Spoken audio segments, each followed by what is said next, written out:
भाइयों बहनों, वैसे तो व्यक्ति की, परिवार की बहुत सी जरूरतें होती हैं। सब जरूरतें हम जैसे तैसे करके काम तो चला लेते हैं, लेकिन ठीक से उसका पालन करने में कठिनाई आती है।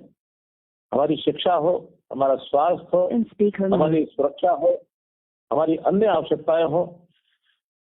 आज हम एक विशेष बात के लिए आपसे चर्चा कर रहे हैं, वो है हमारे स्वास्थ्य की चिंता। क्योंकि बुजुर्गों ने भी हमेशा कहा है कि एक सबसे बड़ा सुख निरोगी काया होता है। व्यक्ति निरोगी है तो इस जैसा आनंद और कोई नहीं होता है। और बीमारी, इसका कोई भरोसा नहीं होता कि कब बीमारी किसको लग जाए। बीमारी गरीब को भी लग सकती है, बीमारी अमीर को भी लग सकती है। सामान्यतः जो अमीर लोग होते हैं, संपन्न लोग होते हैं, पैसे वाले होते हैं, वो सब तो इस बीमारी से लड़ जाते हैं। लेकिन व्यक्ति अगर गरीब है, परिवार उसका गरीब है, तो वो ऐसा लगता है कभी कभी बीमारी से टूट जाता है। तो बहुत बड़ी कठिनाई उसको इस बीमारियों से निपटने के लिए वो आती है। न केवल बीमारी बल्कि अन्य व्यवस्थाओं को भी देखते हुए हमें सबसे पहले ये लगता है कि हम अपने गरीब परिवारों की सहायता कैसे करें।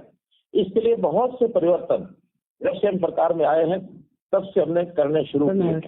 चाहे उसके अंदर सुशासन की बात हो, चाहे उसमें अंत्योदय की बात हो। हर वर्ष 25 दिसंबर को हम लोग सुशासन दिवस मनाते हैं और हर अगले वर्ष का कोई ना कोई एक नाम रखते हैं। 2018 में हमने सुशासन दिवस मनाया, तो 19 का वर्ष इसको हमने सुशासन वर्ष कहा। 2020 को हमने सुशासन संकल्प वर्ष कहा।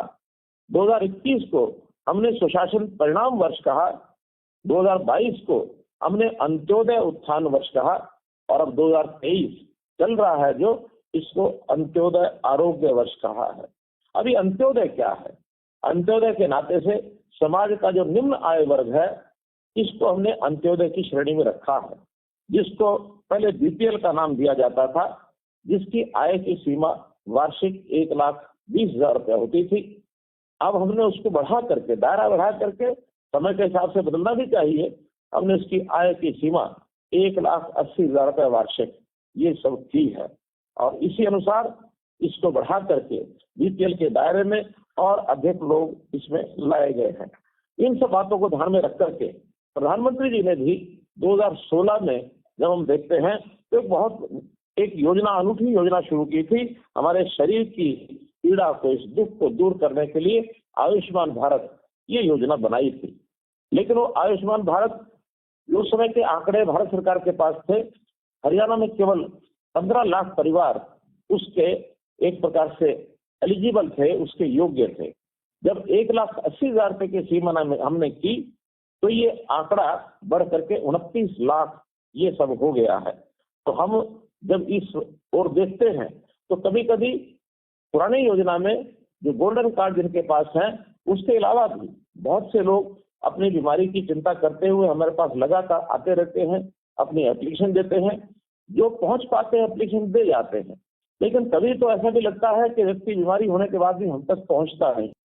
कभी जहां कहीं संभव होता था हम उसकी मदद करते थे, लेकिन विचार ये आया कि क्या ऐसा गरीब परिवार, उस सबको हम इस दायरे में ला करके अपनी योजना नहीं बना सकते, ताकि हमारे पास ना आना पड़े, हम ही उसके पास पहुंचे और पहुंच करके हम उसकी व्यवस्था कोई ना कोई करें।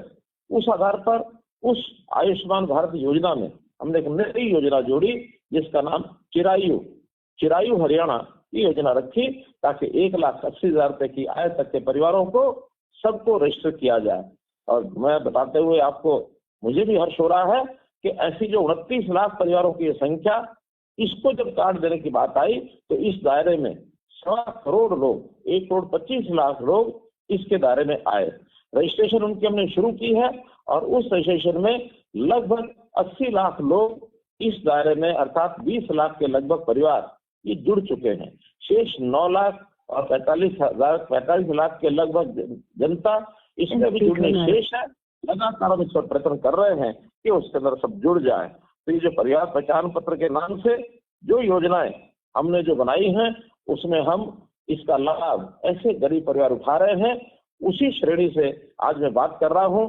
मैंने अपने डिपार्टमेंट से जब आंकड़ा लिया तो मुझे बताया गया कि जब से हमने चिरायु योजना शुरू की है, अर्थात 21 नवंबर 2022 को ये योजना शुरू की थी, और इस समय तक अर्थात जो अभी समय निकल रहा है इसके अंदर मैं जो आंकड़ा ले पा रहा हूं 10,378 लोगों को इलाज करने की सुविधा उसमें मिली है, जिनका हजारों से लेकर लाखों रुपए तक का खर्च ये आ सकता था, लेकिन उन सबको 5 लाख रुपए परिवार के लाभ में से ये राशि उनकी चुकाई गई है, जिसके ऊपर लगभग हरियाणा प्रदेश का 20 करोड़ रुपया खर्च हुआ है। इस योजना पर हर वर्ष 500 करोड़ रुपए के लगभग ये राशि लगने वाली है, और इसमें हमें कोई चिंता नहीं है, क्योंकि हमें संतोष है कि हमारे 3.25 करोड़ लोगों का ये जो परिवार है उसमें जो एक वर्ग जो गरीब है, जो 1,80,000 रुपए की राशि से कम कमाता है, उसको यदि कोई बीमार हो जाए तो उस बीमारी से उसका एक प्रकार से इलाज के खर्च में आने वाला वजन उसके ऊपर न पड़े। क्योंकि हम देखते हैं जब कभी बीमारी ऐसी होती थी और बड़ा खर्च जब होता था तो कई बार परिवारों के उनकी जायदाद छोटी मोटी होती थी वो बिक जाती थी, घर में गहना होता था वो बिक जाता था, कभी कभी उसके परिवार को कर्ज लेना पड़ता था, क्योंकि अपना जो भी प्यारा है, नियर डियर है, जिसका हमारा संबंध है, खून का रिश्ता है, हम उसकी इलाज की चिंता हर कीमत पर करना चाहते हैं। अब एक विचार करें कि अगर ये योजना न होती तो आप सब लोग जो मेरी बात सुन रहे हैं, जो पिछले 3 महीने में अपने इलाज के लिए हजारों लाखों रुपए की बचत जिनकी हुई है, अगर ये योजना ना होती तो क्या स्थिति बनती, ऐसी कल्पना करने से भी कई बार शरीर कांप उठता है।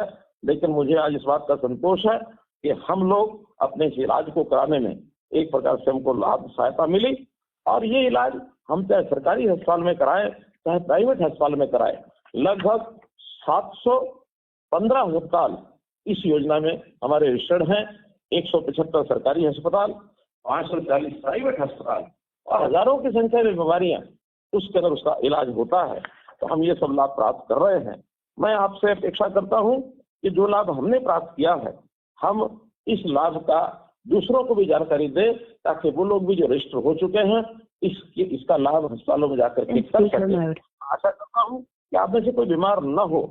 कभी बीमार अगर होते हैं तो सब परिवारों को चिंता हो जाती है, लेकिन अगर बीमार हो भी गए हैं तो फिर उसका इलाज करने के लिए चिंता हमारी न बने, तो इस योजना का हम लाभ उठाएं।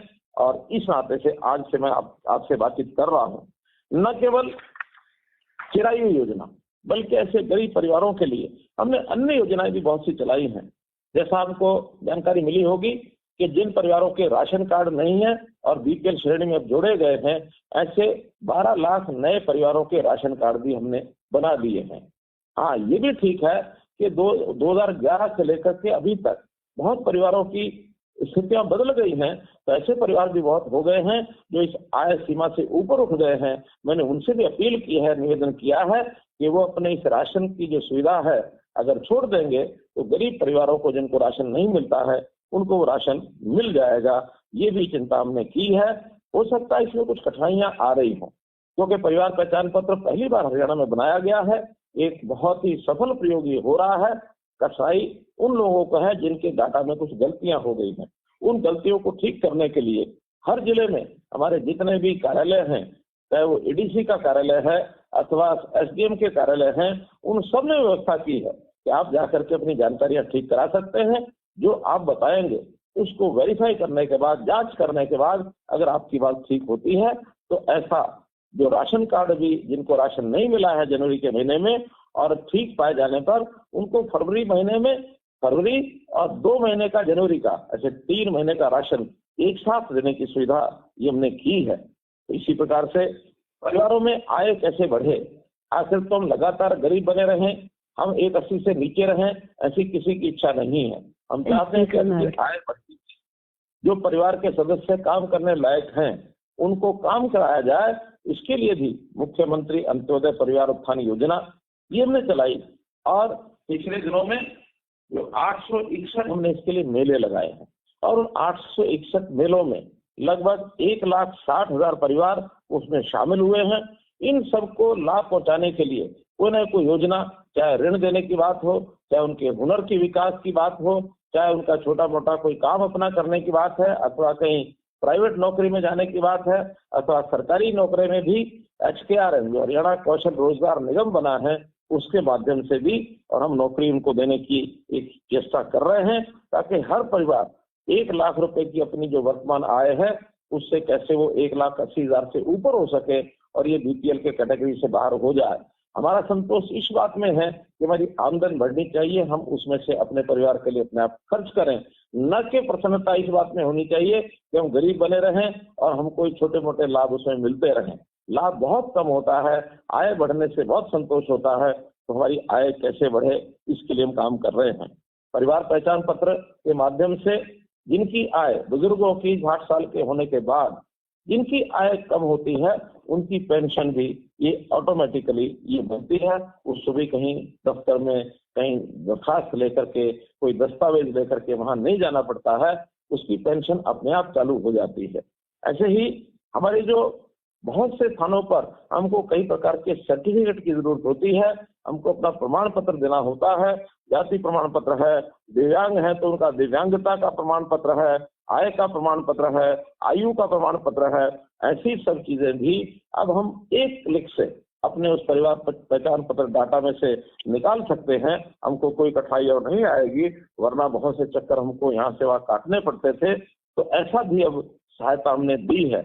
आगे चल करके परिवार पहचान पत्र के साथ हमारे परिवार के बच्चों की एडमिशन की हम चिंता करेंगे। अगर बच्चे हमारे सरकारी स्कूल में पढ़ते हैं वहाँ कोई फीस नहीं लगती है, लेकिन पास में अगर कोई प्राइवेट स्कूल भी है और उसमें पढ़ाना चाहते हैं, उसकी भी चिराग योजना एक नई शुरू की है। तो उस चिराग योजना के माध्यम से प्राइवेट स्कूलों की फीस अगर 1,80,000 से नीचे हमारी आय है तो प्राइवेट स्कूलों में भी हमारे बच्चों की फीस देने का काम ये सरकार करेगी। इस योजना में अभी कई स्कूल जुड़ चुके हैं, आने वाले समय में और भी स्कूल इसमें जुड़ेंगे, ये भी लाभ हमको उनको दिलाना है।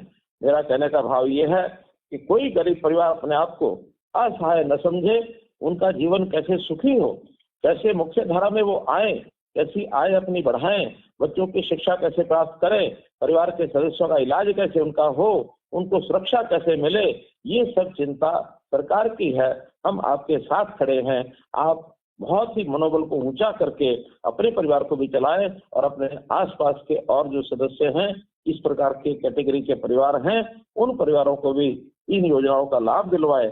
यही बात कहते हुए आपको पुनः सबको आज मेरे साथ जुड़ने का बहुत बहुत धन्यवाद, बहुत बहुत शुभकामनाएं, बहुत बहुत धन्यवाद। हाँ, अब मैं जितेंद्र जी से कहूंगा कि ये जो परिवार आज जुड़े हैं हमारे साथ, हो सकता इनमें से कुछ लोग अपना कोई प्रश्न करना चाहें, अपना कुछ सुझाव देना चाहें, इनको कोई कठिनाई आई हो तो वो कठिनाई को बताना चाहें तो वो जरूर बता सकते हैं। हम कोशिश करेंगे कि इनके द्वारा जो आई बातें हैं उनका ठीक से समाधान हो सके, ठीक से उनको उत्तर मिल सके और हरियाणा के ज्यादा लोगों को हम जोड़ सकें, क्योंकि ये जो श्रेणी है जिसको हमने BPL कहा है, ये लगभग अपनी आबादी का 40% है। 1,25,00,000 ये लोग हैं और इन सब के सहयोग के लिए, इनकी सहायता के लिए, इनकी सेवा करने के लिए ये हमारा धर्म है, हमारा दायित्व हम जरूर करेंगे। बहुत बहुत धन्यवाद।